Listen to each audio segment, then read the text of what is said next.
scenery out here in the Nevada desert and up Las Vegas Boulevard to Las Vegas Motor Speedway opposite Nellis Air Force Base.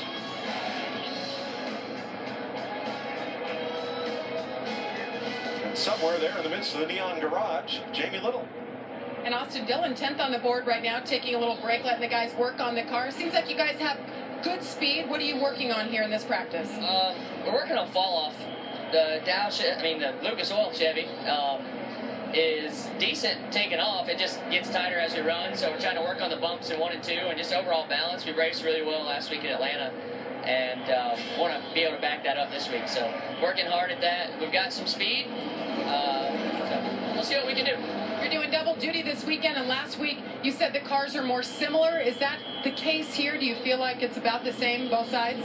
Yeah, the cars are a lot more similar. Even the driving traces look closer.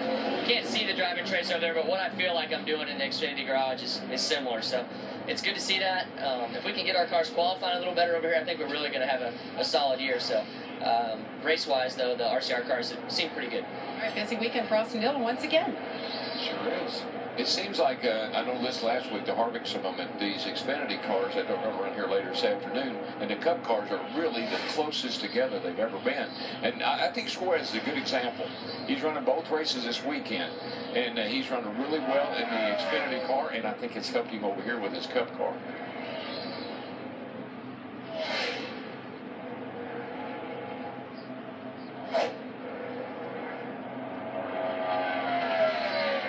Favorite tuning tools, best consecutive 10 laps. Ryan Blaney tops that list. A pair of Fords there with pole sitter Keselowski. Yeah, and we knew that Brad went out right away. He was on sticker tires. I'm not sure what kind of tires Ryan Blaney was on, but he went out a little bit later. So that's a pretty impressive 10-lap consecutive average there. But yeah, you look down there, that's the tool that I like to go by and that we all look at up here. Larry, you have more on that? Well, what I'm looking at, I've got a matrix over here that shows me everybody's long run. It's almost a mirror of a week ago with Kevin Harvick. As you pointed out, he waited to go out.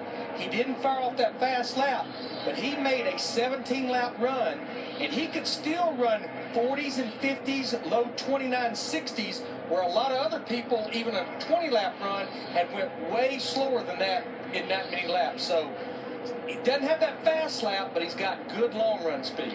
Yeah, and I think last week at Atlanta, that takeoff speed wasn't near as important unless you're Keselowski on that final restart.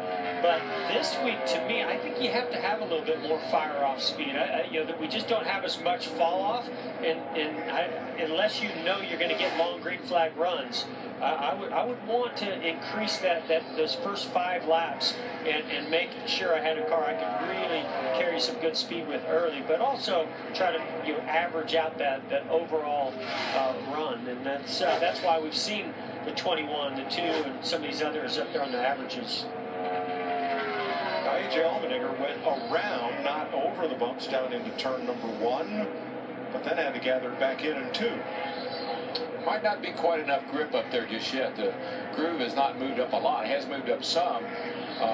Looked like he may have driven the car down in there really hard and just maybe lost it back a little bit, which I think is kind of common with that little spoiler. Also, as you go up a little bit higher, now you get the right side tires outside of the bumps, and you have the left side. So as the left side goes through the bumps, travels, it might actually rotate the car around a little bit more than it would if you had both sides. You know, I don't recall this racetrack, the restarts here, but boy, last week, if you didn't restart on that inside line, you were in big trouble. And that was the thing. Harvick had everything in the world going for him. He restarted on the pole, on the inside line every time, had the #1 pit stall, had great pit stops. But that's what it takes. You have to have perfection to win one of these races these days. Yeah, I don't think we're going to have that kind of restart zone like we had last week with the wheel spin being quite as opposite from inside to outside lane. And I think if that car gets to your outside, you're going to be in a little bit of trouble off turn 2. So I'll be curious to see if they choose the outside. Vince?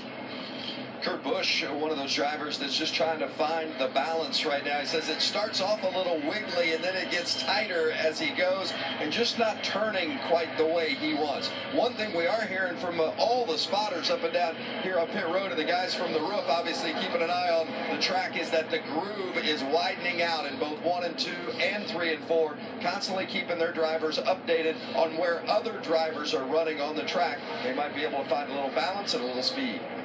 I think I see them moving up in 1 and 2 to go above the bumps. A lot of guys are, but 3 and 4, we're still hovering around the bottom here pretty much.